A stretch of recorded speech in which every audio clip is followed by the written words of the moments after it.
Gayahin natin ang Indonesia. Ang Indonesia, pinabagsak nila ang gobyernong mga korupsyon. Pabagsakin na rin natin ang gobyerno dito sa ating mga korupsyon. Ilang presidente nang dumaan. Ang Pilipinas, palit tayo ng palit ng presidente. Pahirap ng pahirap ang mga Pilipino. Sino pa ba ang hihintay nating presidente na maupo? Sino pa ba ang mamumuno sa atin na hindi korupsyon?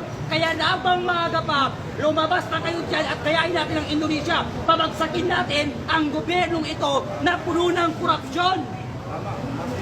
Oo, mas maganda yan. Sunugin natin ang bahay ng mga congressman na yan.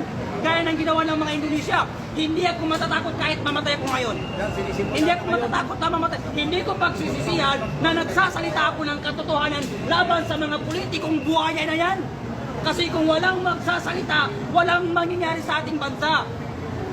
Kaya magtulungan na lang tayo para mapatalsik ang mga buhaya na yan sa gobyerno natin. Akalanin mo, merong mga taong natutulog na hindi nakakakain.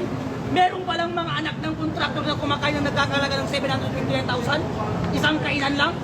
Hindi na sila nahiya. Tapos si Jella Alonte, hindi na nahiya na mag-post-post sa Instagram na wala daw siyang utang na loob sa mga Pilipino. Putang ina mo!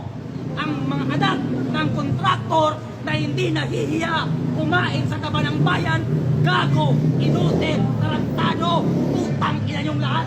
Yan ang dapat sa inyo, minumura kayo. Kaya uulitin ko, sa mga anak ng kontraktor at sa mga kontraktor at politiko ng mga buhaya, gago, inutil, tanga, tarantado. Yan ang dapat sa inyo. Wala kayong karapatang kainin ng kaba ng bayan. Oo, may korupsyon. Dapat tumura pa kasi hindi ka mabubuhay. Pero ang pinagkaiba sa ibang politiko, nangungura pero may nagagawa. Kayo puro kurap, walang nagagawa. Kaya lumabas na kayo, gayain natin ang Indonesia. Oo, hindi tayo dapat matakot sa kanila. Hindi tayo dapat matakot sa politiko na mga kurakot. Bakit?